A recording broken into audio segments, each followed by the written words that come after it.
Tegan and Sara, they will be my guests tonight. Subterranean is coming up, so stay put.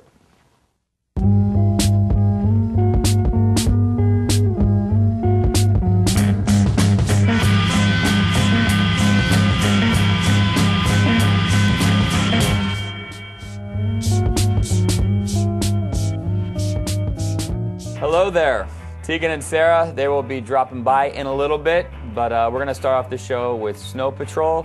And next month, they will go back to the studio and record the follow-up to Final Straw. And I do not know when the final product will come out. But this is their latest US release. It's called Chocolate, already a big hit in the UK. Enjoy.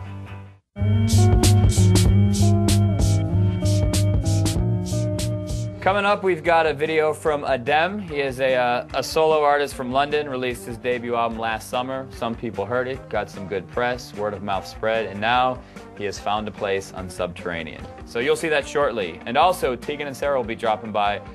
But before they do, let us get back to the videos. Tegan and Sara, the Wonder Twins will activate when we get back.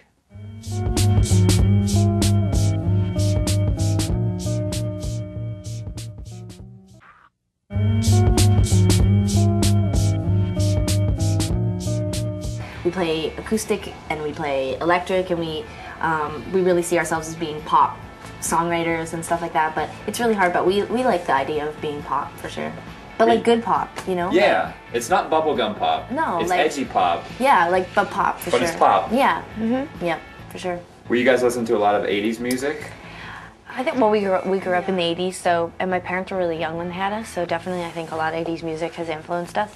On this record, I feel like we were influenced by definitely a lot more relevant, like right now music, but I guess a lot of that has been influenced by the 80s, so in a sense, it all came around full circle, but... We were listening, the band that I was like spending a lot of time with when we were doing this record, just for style, for the actual producing style, like the kind of sound, like sonically, that the record had was the Stills, actually. I don't know how popular the Stills are in the US, they're a Canadian band, but there was just something like that. There was a hi-fi, lo-fi to the record, which is kind of what we wanted to do because because you could take those songs and you could just blow them up and they could just be in another, you know, like whole other territory. But we kind of kept it like our impulse has always been to sort of like keep it within sort of like something that you can go and reproduce. Like we're a live band, we like to play live, and so like the idea of like creating this incredibly glossy poppy record would be really tough to reproduce. You know, we'd be singing to track and there'd be dancers and it would just be very complicated and expensive, and we just don't have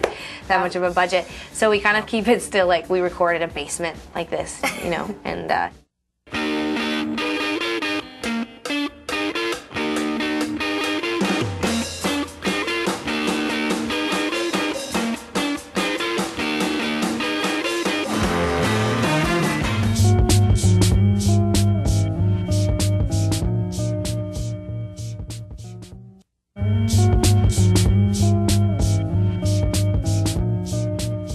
break it down?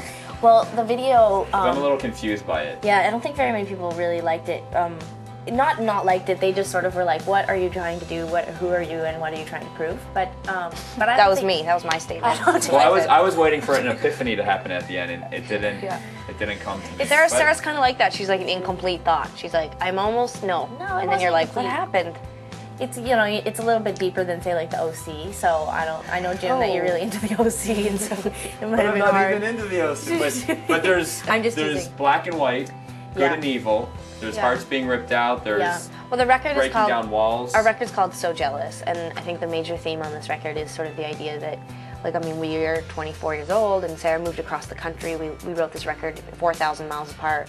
Tegan always makes the record about her. She's always like, it was some sort of internal conflict for Sara about me and missing me. And that furniture that she took when she left. I'm just saying, but I'm saying, like, you know, like you move away from home and you end your first really big, like, intense relationship, and like there's a lot of themes on this record. And I think when Sara came up with this idea, well, she was high. She just had her wisdom teeth pulled out, so she was on Tylenol like 8s or whatever with codeine, and she called and she had conference calls with the record company, and like everyone was like, I don't know, this doesn't seem glossy, and like we want something fun and summer and running on the beach. And Sara's like, no, Tegan's gonna rip my heart out like 900 times, and there's gonna be a whole bunch of her, and like everyone just went with it. I have no idea. They gave her the money We made the video. I disappeared to Mexico and I came back with the video, and that's the end of the story. Yeah.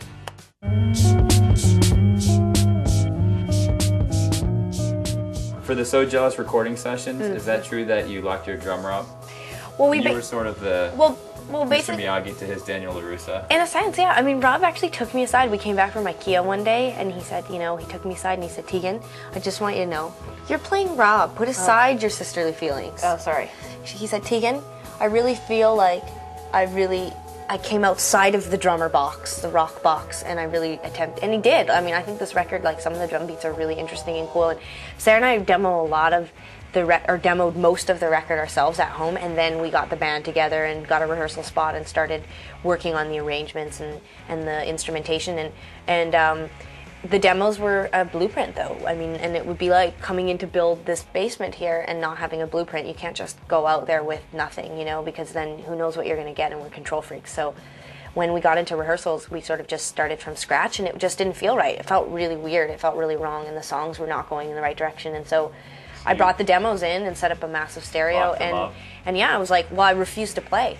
And I wouldn't let anyone else play, and I turned the stereo on and put it on, like, you know, as loud as I could, and I made him play his drum kit to the demos. Let's go to the bar. Jim, time to clean your room. Do you exit through that, Mr. Rogers? Okay, let's reshoot that segment without him. He just brings us down.